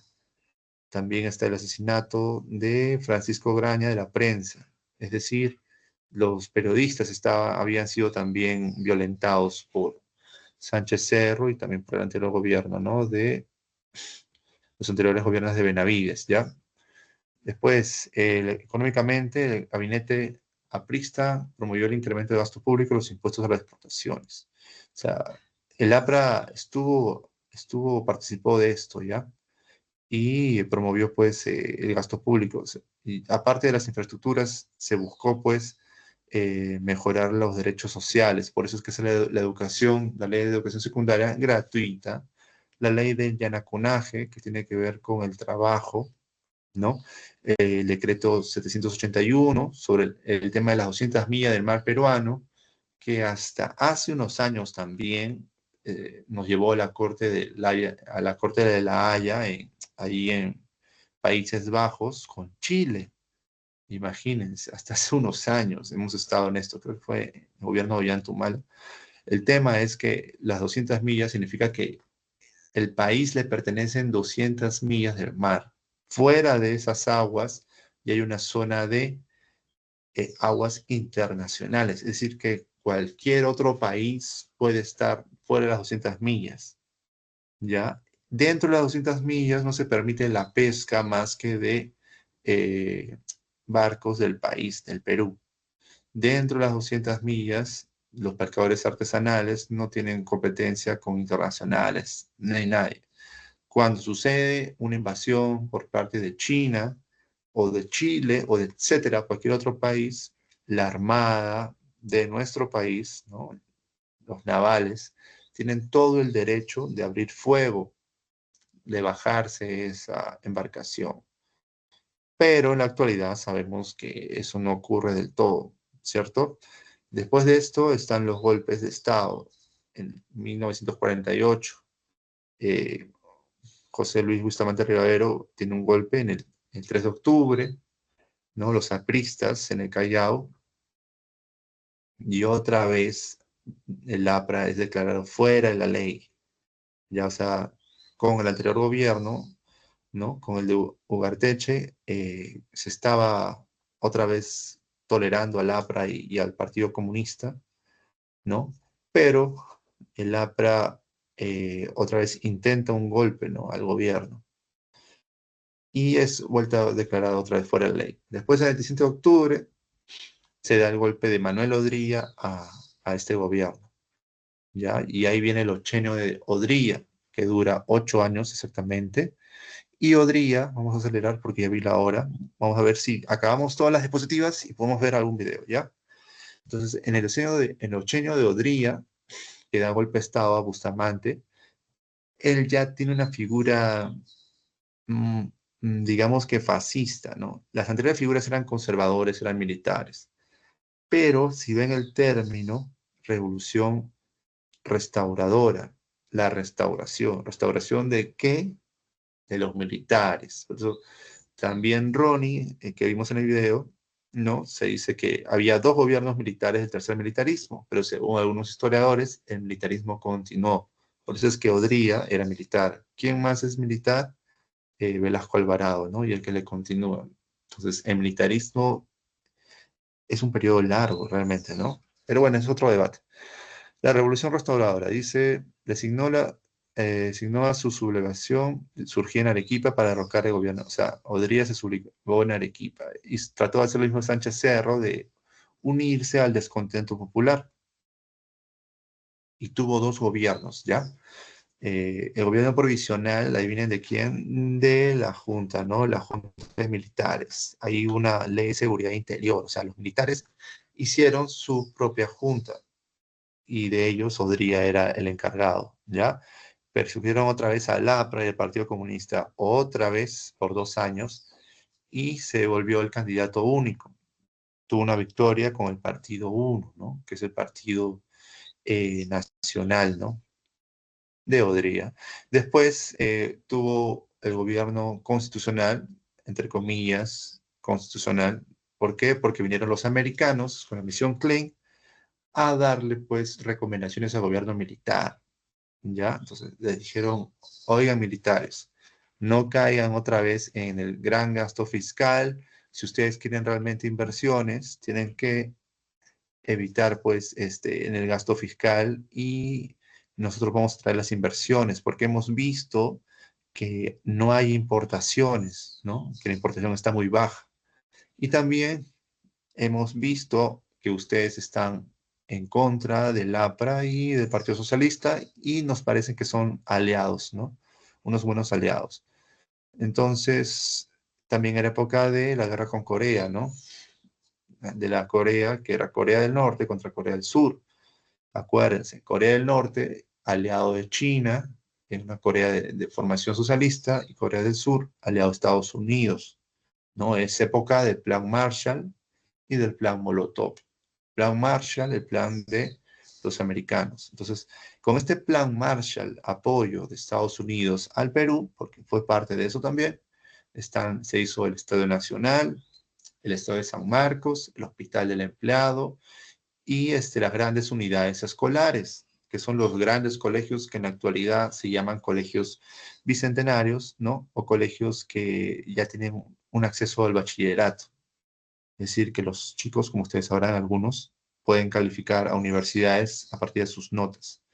Pero es algo de estas épocas, ¿no? Que inició también con Ollanta-Humala, me parece. Pero en la época de Odría, del Ochenio, es que se crean estos colegios grandes, ya los colegios con bastante población. De ahí la creación del CAEN, que básicamente es una escuela militar para estudios especializados. Y todos los edificios militares de los ministerios que se habían creado antes, ¿no? El Ministerio de Educación, el Ministerio de Hacienda, más de índole social. Ahí podemos ver los aspectos sociales, el seguro social del empleado, el voto femenino, por fin, pero solo para el tema de los presidentes. Después, una masificación de la educación secundaria, una política populista con fines clientelistas. ¿Qué significa eso? Significa que comenzaron a acercarse a la población, ¿no? A apoyarla, dándole asistencialismo, prometiéndole cosas, entregándole cosas, ¿no? Pero no incluía a todas las poblaciones, pues, o sea, no iban a las provincias a generar escuelas. Todas estas reformas eran reformas en Lima, ¿ok? El país seguía siendo centralizado, ¿no? Lo que había creído era lo que había crecido era la burguesía criolla, la clase media criolla, y ahí viene la palabra cholo, bueno, que ya se hacía antes, pero viene el proceso que los sociólogos decimos cholificación, ahí está a la derecha. Significa que hay una gran cantidad de ola migratoria a Lima. Todas las provincias que vieron que había reformas en la Lima, comenzaron a venir a la capital y comenzaron a ver los asentamientos humanos. Esos asentamientos humanos es propio del proceso de cholificación. También hay sociólogos que hablan de la choledad. Significa la vida diaria del mestizaje. O sea, la representación del jilguero huascarán, de la flor pucarina, son artistas andinos que calan en Lima con la cultura andina mezclada con lo urbano, o sea, los huaynitos, ¿no? Los hermosos huaynos de los Andes, de todos los Andes, tanto de Andahuaylas, de Ayacucho, de Cajamarca, etcétera, comienzan a tomar mayor preponderancia para la sociedad limeña, es decir, para la idea de Perú. Miren lo que estoy diciendo, ¿ah? A partir de la inmigración o la migración a Lima, a Lima es que el proceso nacionalista y de la cultura peruana se reconoce la identidad andina. Antes no, antes estábamos con el pensamiento militar y el pensamiento civil que quedaba de la aristocracia. Ya, el pensamiento andino no se estaba tomando en cuenta, era alejado. Cuando vienen nuestras familias andinas a poblar Lima, recién se ve o se quiere reconocer al andino, al migrante, y por eso se habla de cholo, que es algo despectivo, significa perro por los españoles, pero nos decían así, pero nosotros le damos otro sentido, un sentido digno, ¿ya? Un sentido del trabajador, del migrante. Y ahí podemos ver el gráfico, ¿no? De 1940, miren, a 1986, las migraciones. También hay un antropólogo llamado Matos Mar que dice que es la época del desborde popular. Todas las reformas que había hecho el Estado respecto a educación no fueron suficientes. La creación de grandes unidades escolares, pregúntenle a sus padres, ¿no? A sus abuelos si quieren, ¿cuántos salones tenían estas unidades escolares? Tenían hasta la sección J, H. O sea, eran alrededor de 7 salones, 7 secciones. La educación, ¿cómo era? Era súper violenta, ¿no? Se golpeaba, todavía había muchos, muchos residuos del tema religioso también. Bueno, en el tema de la política, ¿no? Ya estamos hablando un poco de la cholificación de la gran migración, Villa El Salvador, Villa María, Comas, etcétera, ¿no? San Juan del Lurigancho. Bueno, Villa El Salvador se dice que no, me parece, porque fue planificado, ¿no? Pero muchas zonas no fueron planificadas, ¿ya? No planificada significa que la gente iba con sus esteras, ¿no? Como aún hay en algunas zonas de Coyique, por ejemplo, que algunos de ustedes saben, ¿no? La gente todavía tiene necesidad de vivienda, ¿no? Pero vieron grandes reformas también. Belaúnde es básicamente alguien que trató de ordenar eso. Pero estamos en este gobierno, en el gobierno de Odría. Entonces vamos a acabar Odría. La política, ¿no? La ley de seguridad interior, ¿no? Ministerio del Interior significa, seguridad interior, ¿qué significa? Significa control de la democracia, control de los partidos políticos, evitar que haya revueltas, porque ya el país estaba en estos temas. Entonces, por fin se vota a Víctor Raúl Ayala Torre o del APRA, ¿no? Del país. Tienes que irte, si no te van a matar. Él se va a Colombia, a la embajada de Colombia, y después se va del país. Ya 63 meses en la embajada de Colombia con miedo a que lo maten, ¿no? Él hablaba de la idea, bueno, este periodo se le llama paz y libertad, o sea, había economía, ¿no? Por lo que los estadounidenses estaban apoyándonos, pero no había libertad, ¿no? Hasta que se hace el Pacto de Monterrico, donde participan Pedro Beltrán, Eudosio Rabines representaba al Partido Socialista en aquella época, Manuel Prado, ¿no? La parte civil, Pedro Beltrán, y Odría, la parte militar, y Ayala Torre, el Pacto de Monterrico. En este pacto se ocurrió el retorno del APRA a la legalidad, el apoyo de Manuel Prado a las elecciones y la impunidad para Manuel Odría. Es decir, Odría hizo esta jugada de decirle al APRA y al Partido Socialista que por favor no causen más problemas en el país, que controlen a la población, que creen sus ideas, ¿no? Y que no reclamen. Es un pacto. Entonces, eso es lo que ocurrió con Odría, ¿no? Él continuó en las elecciones en 1956, ¿no? Por primera vez las mujeres pudieron votar en las elecciones generales, ¿no? Y ahí vienen que Odría perdió, ¿no? Apoyó las elecciones, pero perdió. Y pudo ganar Manuel Prado Ugarteche, ¿no? El segundo gobierno, él había tenido un primer gobierno, que él también había tenido acercamientos, pues, a la izquierda y al APRA. Entonces, los gobiernos, al haber una población migratoria a Lima, había mayor presión en Lima, había una mayor necesidad, ¿no? De trabajo, de proletarización de la gente, ¿no? La identidad del cholo, ¿no? Nos estamos reproduciendo, había cierta bonanza, comienzan a ceder los militares. Pierde Odría las elecciones y entra Manuel Prado Ugarteche, que en su primer gobierno había apoyado también al APRA y al socialismo, por así decirlo. Entonces, en este segundo gobierno se llama el régimen de la convivencia, ¿no? Pero ahora el APRA ya fortifica sus relaciones con la oligarquía. Ya deja de ser un APRA, por así decirlo, rebelde, ¿no? Un APRA rebelde. Y Ugarteche se va más al centro. Tiene una foto aquí con el presidente Kennedy. ¿Qué significa esto? Significa que estamos buscando, pues, nuestros aliados hacia una democracia liberal. ¿Ya? Entonces rompe relaciones con Cuba, como efecto de la revolución de Cuba, ¿no? Se adhiere al programa de Alianza para el Progreso de Estados Unidos, que es la continuación del Plan Marshall, ¿ya? Es la continuación del Plan Marshall. Un candidato, irónicamente, que admira a Kennedy y tiene un partido de ese nombre, Alianza para el Progreso, es Acuña, ¿no? El gran Acuña con sus frases célebres, que no las voy a mencionar, pero que seguro ustedes han visto en redes sociales. Bueno, en tema político se crea el Comando Conjunto de las Fuerzas Armadas, que lo que busca es organizar las Fuerzas Armadas, ¿no? El aire, el mar y la tierra, el ejército, ¿no?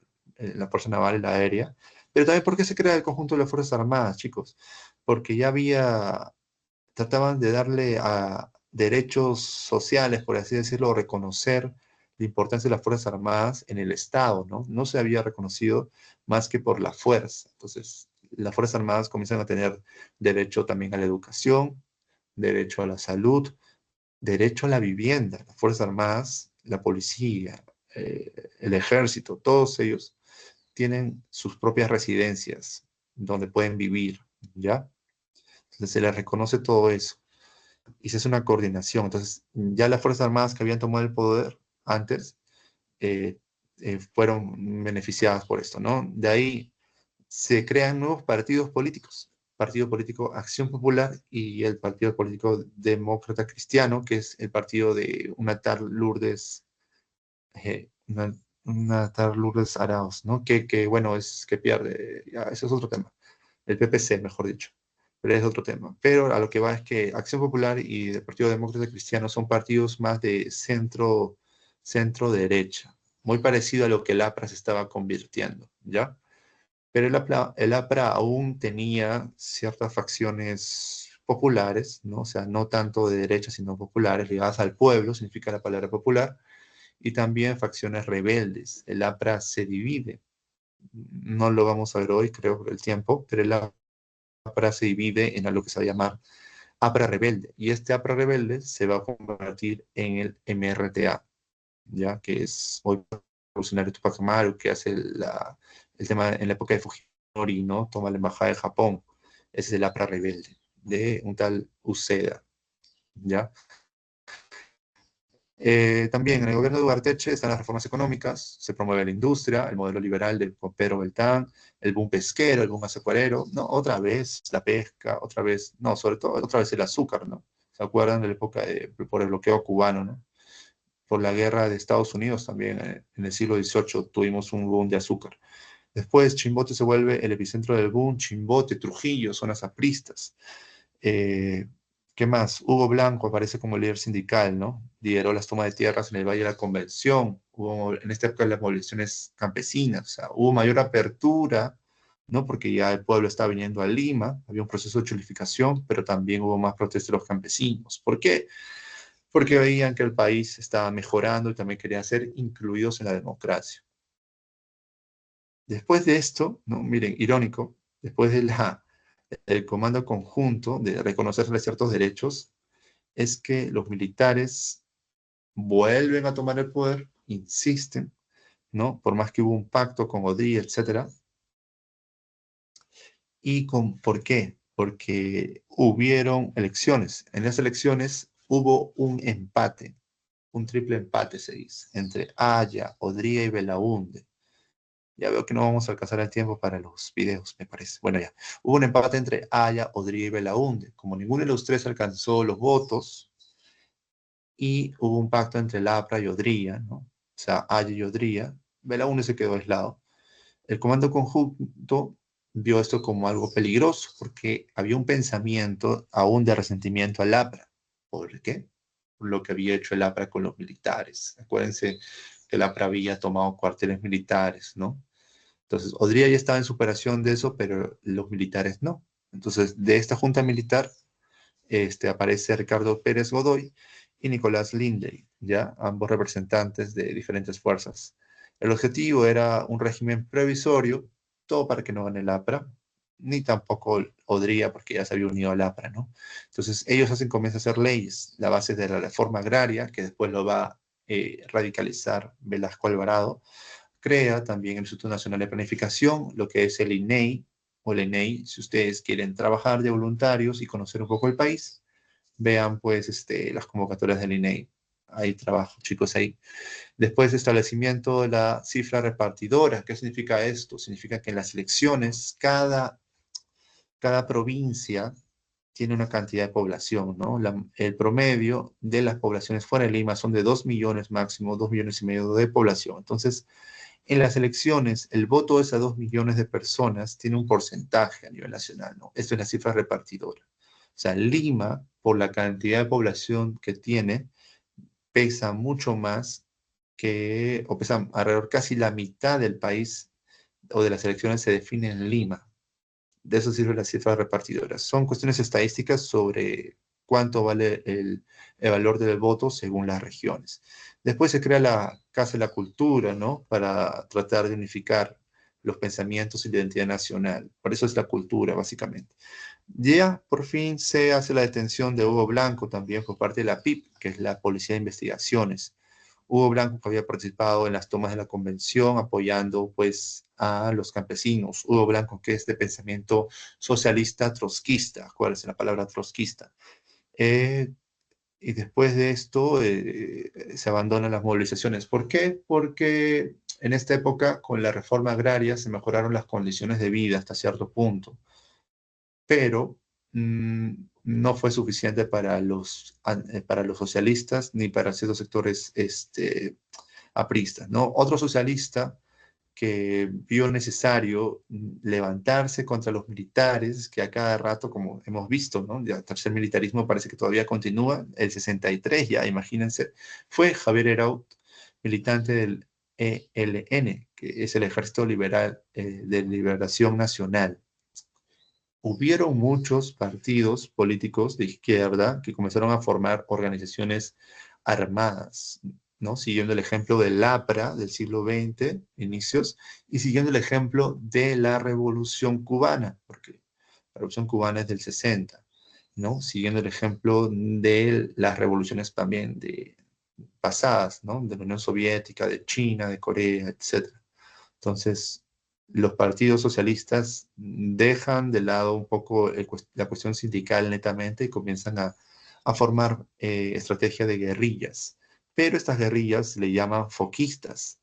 ¿Por qué se le llaman foquistas, chicos? Se le llaman porque se centran en pequeños territorios del país. No quieren conquistar todo el país, quieren dominar ciertos territorios, ¿no? Como Sendero Luminoso hizo en Ayacucho, por ejemplo, ¿no? En este caso, un poeta llamado Javier Eraut, socialista, hizo lo mismo y se rebeló. Ya Javier Eraut falleció en enfrentamientos militares. Es reconocido. ¿Por qué? Porque a diferencia de lo que hizo Sendero Luminoso, muchos revolucionarios o guerrilleros, ¿no? Tanto apristas como socialistas, no mataban a la población, ¿no? Venían de algunas universidades de pensamientos civiles, democráticos, y se resistían pues a los militares, al pensamiento autoritario. Eran circunstancias en las cuales la fuerza era, por así decirlo, necesaria según esos pensamientos, ¿ya? A diferencia de lo que sucede en la época de Sendero. ¿Por qué? Porque aquí importa, Sendero también está relacionado con Belaúnde Terry, ¿ya? Después de esta época de la Junta Militar, 63, la Junta Militar decidió, pues, ceder el paso a las elecciones. Dijo, ya, provisorio, mientras que no vale el APRA ni Odría, bacán. Permiten que Belaúnde Terry triunfe en las elecciones, ¿no? Porque hay una obstrucción al APRA y a Odría por parte de los militares. Es decir, Belaúnde Terry es apoyado por los militares. Otra vez la alianza civil-militar. Sin esa alianza, al parecer, como estamos viendo, que sucede en la independencia del Perú, no funciona el país. Todo lo que se salga de lo militar y lo civil no va a funcionar. Y el APRA era visto así, ¿no? Entonces, por eso es bloqueo. Y también por la influencia de Estados Unidos, el pensamiento de Kennedy, ¿no? Lo que les decía es que en la anterior de Javier Herao, de Hugo Blanco, ¿no? Y el pensamiento foquista, y de Belaúnde Terry, es que a partir del segundo gobierno de Belaúnde Terry, sobre todo, ya había rasgos de Sendero, pero él no les hace caso, ya él lo ignora, entonces deja que crezca. Y ahí ocurre algo muy diferente a lo que es más dogmático. Es una especie de autoritarismo de izquierda, ¿no? Entonces, ellos están en contra, no aportan al debate de cómo cambiar el país de la izquierda, sino ellos tenían una imagen de cómo cambiarlo y el que pensaba en contra lo eliminaban, ¿no? Entonces, hasta cierto punto eran también autoritarios. Ese es el terrorismo, ¿no? El terrorismo es eso, chicos, es el autoritarismo llevado a las armas, ¿ya? Porque hay un autoritarismo que es bloquear las leyes, bloquear al APRA, por ejemplo, ¿no? Odría, ese es autoritario, que la figura de autoridad se impone sobre la democracia o la conversación. Y también hay un autoritarismo o una dictadura, ¿no? Que genera muertes. Eso ya es terrorismo. Terrorismo puede ser de Estado como de los partidos políticos, ¿no? El terrorismo de Sendero y por ahí también el terrorismo de Estado de Fujimori que mató muchos dirigentes, mucha población, etcétera, ¿no? Y así también terrorismo de Estado, si por ejemplo hablamos de mismo Hugo Chávez o otros gobiernos dictatoriales que pueden abusar de su poder, ¿no? Etcétera. Se le puede llamar así terrorismo de Estado también. O como era el zar en Rusia, por ejemplo, ¿no? Los gobiernos autoritarios que comienzan a matar. Bueno, Belaúnde Terry fue apoyado por los militares, triunfó en el 63, ¿no? Restableció las elecciones municipales que no habían, ¿no? Es algo a investigar también. Después, ¿qué más? ¿Contra quién compitió? Contra Luis Bedoya Reyes. ¿Quién era Luis Bedoya Reyes? Era del Partido Demócrata Cristiano, ¿no? Acuérdense que en la época anterior nació el Partido Acción Popular y el Partido Demócrata Cristiano, es decir, demócratas más civiles, más de centro, ¿ya? Después de esto, en esta época, continúan las resistencias, pero ya no tanto de apristas, ¿no? Porque acuérdense que la APRA estaba unido más ¿a quién? A Odría, ¿ya? A los militares, sino las resistencias de socialistas por la influencia de Cuba. Entonces se hace la guerrilla del MIR y la guerrilla del ELN, ¿no? La palabra guerrilla. La guerrilla que también, esa estrategia foquista, guerrillera, significa lo que hizo Estados Unidos con Inglaterra en un inicio y después forma su ejército, lo que hizo la Unión Soviética en un inicio y después forma su ejército, ¿no? La Guardia Roja era guerrilla, después forma el Ejército Rojo. Lo que hizo Vietnam, ¿no? También con Estados Unidos, ¿no? ¿Por qué se forma una guerrilla? Porque no hay cantidad suficiente de luchadores, porque el territorio es beneficioso para pequeños grupos, ¿no? Por eso es una guerrilla, o sea, por el bajo apoyo y por el territorio. ¿Qué buscan estas guerrillas? Simplemente tumbarse a los gobiernos militares o los gobiernos aliados de los militares, por más que hayan sido ya democráticos. Los socialistas en esa época no consideraban esto como la adecuada representación del proletariado, ¿no? O sea, de los trabajadores. Decían, no, todo esto es traición, tenemos que ir contra ellos. Hemos visto que Cuba lo ha logrado, nosotros queremos lo mismo. Entonces ellos buscaron eso. Y la Unión Soviética, como también está en época de Guerra Fría, los apoyaba, ¿ya? Los apoyaba con logística, o sea, con dinero, los apoyaba con armas, los apoyaba con viajes también. Ellos viajaban a Cuba o viajaban a otras zonas socialistas donde podían entrenar, etc. Bueno, en esta época de Belaúnde se crea el sistema de cooperación popular. COPOC, el pueblo lo hizo, ¿no? La palabra popular comienza a tomar forma por las zonas migratorias de Lima a Lima, ¿no? La palabra popular comienza a tomar forma. También se promulga la ley de reforma agraria, que no afectó a las grandes haciendas. Si no afecta a las grandes haciendas, ¿qué tiene que ver con la gran explotación de campesinos? ¿Ustedes creen que esos campesinos van a estar felices o no? No lo van a estar. Por eso es que todavía había un gran apoyo campesinado a las guerrillas, ¿ya? Sin asustarse o no, la Revolución Mexicana empieza por los campesinos, o sea, por la parte de la sociedad más oprimida. Entonces, las acciones guerrilleras del MIR y el ELN, ¿en dónde son? En Cusco y en Junín, ¿no? Los trotskistas con Hugo Blanco, los levantamientos campesinos habían sido en Cusco también, y en Junín, ¿no? Con el ELN. Fueron reprimidas por las Fuerzas Armadas. Esta idea del COPOC funciona, pero funciona más a partir de Velasco y del segundo gobierno de Belaúnde. Ya Belaúnde, una de las cosas buenas que tenía es que él lo que quería era construir la ciudad de forma planificada. Comienza a hacer barrios, por ejemplo, la residencial San Felipe, que está en San Felipe, está en Jesús María, ¿no? Pueden visitarla. Se caracteriza por tener grandes departamentos, por una zona de parque. En algunos lugares también tenía piscina, tenía zonas de recreación. Por ejemplo, otra zona conocida que hizo Belaúnde en sus gobiernos fue las Torres de Limatambo, que están en San Borja con aviación con Angamo, las Torres de Limatambo. Y también el apoyo a los sindicatos para que los sindicatos tengan sus propias zonas residenciales. ¿Ok? Todo esto estaba pasando con Belaúnde, que era arquitecto. Entonces, él comienza a construir de una manera estratégica la parte, ¿no? El derecho a la vivienda, que también ya había pasado con los militares, acuérdense, el tema del aeropuerto Jorge Chávez y las carreteras, ¿no? La carretera marginal de la selva, lo menciona aquí. Marginal, popular, palabras importantes, chicos. Después, la creación del Banco de la Nación para reemplazar la caja de consignaciones, antiguo ese nombre, consignaciones. Hay una crisis internacional de 67, se evalúa la moneda otra vez, el capitalismo comienza a entrar en crisis financieras, hay sequía, hay protestas sociales. Y bueno, aquí habla el crisis, el fin de gobierno de quién, de Belaúnde. Ya nos ha quedado tiempo, así que vamos a poder explorarlo con mayor tranquilidad.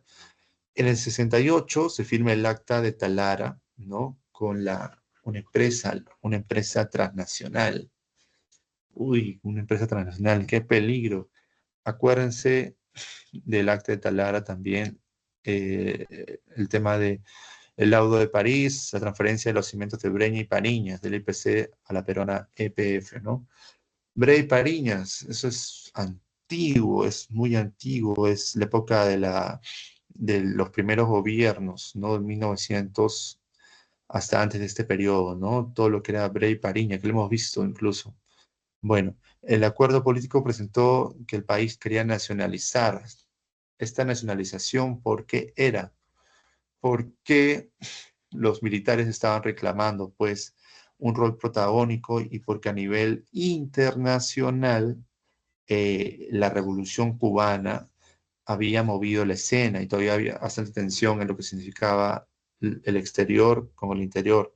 Y los militares siempre estaban vigilando que los gobiernos no se corrompieran, etc. Entonces, no supo Belaúnde manejar la presión de los militares, ni tampoco la presión de los liberales, es decir, la derecha, que en esa época era americana.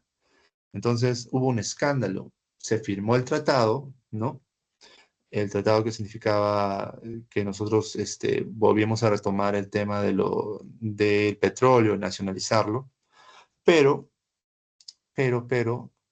un tal PPK, Pedro Pablo Kuczynski, que fue presidente, arrancó la página número 11, lo pueden ver en las noticias, eso, ¿no? De este contrato, ¿no? de volver a tener el petróleo, ¿no? A los estadounidenses. Y al arrancar esta página, fue denunciado esto y se vio con un gran escándalo internacional. ¿Qué decía en esa página? Es un misterio, pero básicamente tiene que ver con todo lo que el país daba, a pesar de ¿no? todo lo que el país perdía en cuestión al territorio, ya en cuestión a lo que tenemos que pagar en indemnización. Entonces esto fue visto como una afrenta a la identidad nacional. ¿Y eso qué hizo?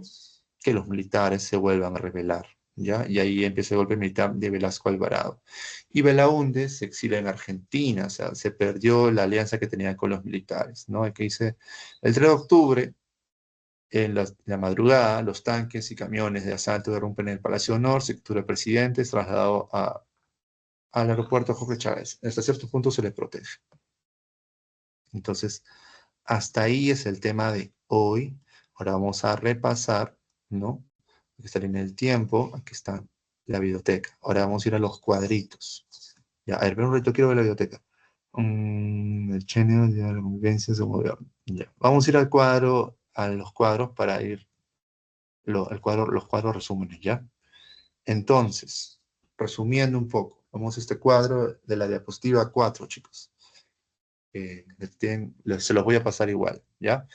Resumiendo, el tercer militarismo, que algunos marcan del periodo 1930 al 39, como hemos visto, ¿no? Pudo haber sido mucho más largo, incluso hasta después del 63. Pudo haber sido hasta la época de Velasco y de González Bermúdez, que también fueron militares. Es decir, con Aya de la Torre se enfrentan pues los militares, los civiles también se enfrentan, el primer civilismo también se enfrenta, Leguía también se enfrenta, todos se enfrentan a los militares, ¿ya? Es Alan García quien realmente inaugura un nuevo periodo de civiles, ¿ya? Hasta ahora, desde la época de Alan García, de los 80, ¿no? Hasta ahora no hay un gobierno militar y es más probable que no lo haya. Pero sí hay figuras de militares retirados que aún tienen importancia en el país, ¿no? Pero bueno, es otro tema. Bueno, vamos a resumir. Tercer militarismo.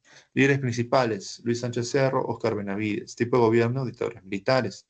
Contexto histórico, crisis post-Gran Depresión, o sea, la depresión del 29. El auge del APRA, porque el APRA comienza a meterse en todos los movimientos obreros y campesinos. Política económica, estabilización monetaria. ¿Viene quién? Los americanos, con Kemmerer, y a ver el tema de decirnos a gobiernos militares que, bueno, hagan lo que quieran con la democracia, pero no muevan la economía, por favor, ¿no? Si quieren que los apoyemos, le demos capital, no muevan la economía. Nosotros tenemos el plan Marshall para apoyarlos. Comienzan a ver qué cosa, obras públicas. Obras públicas es lo que más sobra. ¿Pero dónde, chicos? En Lima, sobre todo en Lima, ¿ya? Las reformas sociales, se crea el Ministerio de Trabajo, el Seguro Social Obligatorio. Relación con el APRA. Sánchez Cerro y Benavides se va muy mal con el APRA. Sánchez Cerro es atentado del APRA, o sea, el APRA intenta matarlo 2 veces, lo logra la segunda, ¿ya? Y en esta época también ocurre la matanza de Chanchán, en Trujillo, el norte aprista. A nivel internacional, el Perú era neutral, ¿ya? Transición al gobierno de Prado. En la época de Prado, Ugarteche es ya la época de primavera democrática, 39 al 48. En esta época está Prado Ugarteche y Bustamante Rivero, perdón. Los gobiernos ya son civiles democráticos. Época de la Segunda Guerra Mundial. Hay una apertura democrática y elecciones. ¿Quién comienza a votar? Las mujeres también. ¿Pero solo para qué? Para época presidencial. Ya de ahí también están los municipios, me parece. Después, la política económica, corporaciones de desarrollo. Esta idea de corporaciones o corporativismo, si lo queremos ver a nivel internacional, tiene que ver también con el fascismo. Los fascistas tenían esta idea de cooperativas desde el Estado. ¿Qué significa una cooperativa o una corporación? Significa que hay un gran grupo de gente dentro del poder. Ya significa que se preocupan por un territorio, para que se desarrolle un territorio, desde no una empresa del Estado necesariamente, con un gerente, sino desde una comitiva, una comisión, desde representantes del territorio, por así decirlo, ya, o sea, tratan de desarrollar el territorio con representantes del territorio. Pues es una corporación de desarrollo que buscan a nivel económico en esta época democrática un libre comercio del oro. En esta época el oro es importante porque significa que el Perú tiene ahorro. Ya, el oro son las reservas nacionales. El Perú Se está, por un lado, tomando préstamos porque se alinea en Estados Unidos y por otro lado está comenzando a ahorrar, a dejar de gastar porque está basándose en las inversiones extranjeras. Se crean las reformas, en reformas sociales se crea el Hospital Obrero, la Confederación de Trabajadores. Para que haya una Confederación de Trabajadores, acuérdense, no se olviden, de que Ugarteche, su primer gobierno, en el segundo, se lleva muy bien con el APRA y con el Partido Socialista, es decir, con los que representan las ideologías del proletariado, de los trabajadores, y por eso pueden formar la Confederación de Trabajadores. ¿Para qué sirven los sindicatos o las confederaciones de trabajadores? Sirven para velar por el derecho laboral, es decir, por la cantidad de horas que trabajan y también por los seguros sociales, ¿no? Y también por las mejoras salariales, horas de trabajo, salud, incluso hasta educación, ¿ya? Y la relación con el APRA en este gobierno, tolerancia, ¿no? También hay una buena relación con el Partido Socialista, ¿ya? Hay un alineamiento aún así hacia Estados Unidos. ¿Y qué pasa? Que Odrilla ve esto como una debilidad y hace su golpe de Estado, lo critica de corrupción, ¿no? Siempre los militares critican a los civiles de corrupción y los civiles critican a los militares de traidores a la patria, ¿no? Esa es su principal crítica, la verdad. Hay una breve experiencia de democracia, frágil, ¿no? Y viene Odría con sus 8 años. Odría, la dictadura militar, otra vez dictadura militar, ¿no? Contexto, Guerra Fría, represión a opositores, comienza a matarse también otra vez opositores, campesinos, es la época de Hugo Blanco. Se crean grandes obras educativas, siguen con el pensamiento fascista, el militarismo en el poder es fascismo. ¿Por qué? Porque es autoritario. No, esa es la consigna, no se olvida nunca de eso. Un militar en el poder siempre va a estar cerca del pensamiento fascista, un pensamiento conservador. Y este pensamiento conservador hace obras también. Lo hizo Hitler, lo hizo Mussolini, lo hicieron muchos de ellos. ¿Ya? Entonces, estoy grabando. Mi mamá se despide, se da de viaje, por eso se despide. Ya, bueno. Después de eso, perdón chicos, perdón, ya, bueno.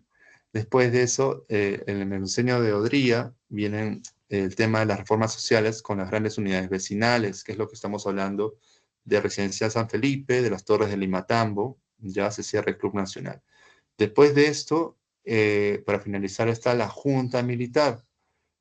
Aparecen dos militares importantes, Ricardo Pérez Godoy y Nicolás Linde. En esta Junta Militar es donde aparece, pues, Velasco Alvarado después, ¿ya? Aquí las políticas económicas intentan aplazar las revoluciones socialistas y campesinas, apresando a Hugo Blanco, ¿no? Que había pasado con Odría ya, y en esta época también. Ya se le manda a Hugo Blanco a otro lado, también a Aya La Torre también está en otro lado, y ocurren pues los movimientos revolucionarios desde ya el socialismo, ¿ya? Y desde algunos sectores del APRA, llamado APRA Rebelde, aparece las figuras, no se olviden, del poeta, ¿no? De la poesía, de Javier Herod, ¿no? Estaba olvidándome ya casi. Y bueno, las reformas agrarias se hacen, pero no se hacen de la manera adecuada. Por eso es que después Velasco Alvarado sí lo hace de la manera adecuada. Temas sociales, el salario mínimo, el Instituto Nacional de Planificación, que es el INEI, en el tema política nacional se vuelven neutrales. ¿Por qué? Porque se enfoca más en la crisis interna. Hasta cierto punto, las juntas militares retoman los procesos nacionalistas. Como Lima había sido rodeada ya por la migración, entonces significaba que habría que preocuparse porque las protestas sociales iban a llegar a la capital. Había una mayor presión social a los gobiernos porque estaban ya cerca en la ciudad, no estaban en provincias. Eso es lo importante. Bueno, de ahí, screenshot a cada uno de los gobiernos, que se los voy a pasar igual. Y acá hay un pequeño resumen de las protestas a nivel nacional, ¿no? Pam, que lo mencionamos. Entonces ya veo la hora, chicos. Mi madre ya se despidió, que se va de viaje. Y ahora vamos a ver los videos, también se los voy a pasar. Vamos a ver las respuestas. Aquí están las claves. Ahí, pam, ya le pueden tomar fotos, lo ven. Pero como no soy de solamente ver las claves. Uy, un ratito. La velocidad de mi computadora es impresionante. Ya. ¿Están bien? ¿Se ve ahorita el PDF? Sí, ¿no? Sí, profe. Genial, entonces vamos a la resolución de los ejercicios. Aquí incluso a mí, como verán, me lo dan prácticamente solamente para leer, pero igual es bueno ver la resolución, ¿no? Entonces, el ejercicio 1 dice, después de tomar el poder en 1930, mediante un golpe de Estado contra Leguía, Sánchez Cerro decidió legitimar su mandato a través del sufragio, ¿no? Ustedes dirán, como lo han hecho todos los militares, no toman el poder, etc.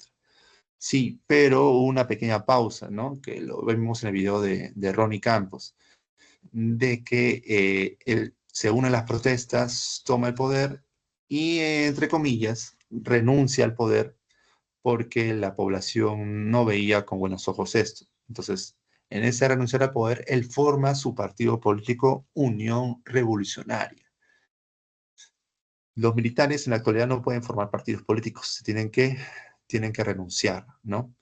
Bueno, en esta época no, podían formarlo. Entonces, esta Unión Revolucionaria compite contra el APRA, ¿no?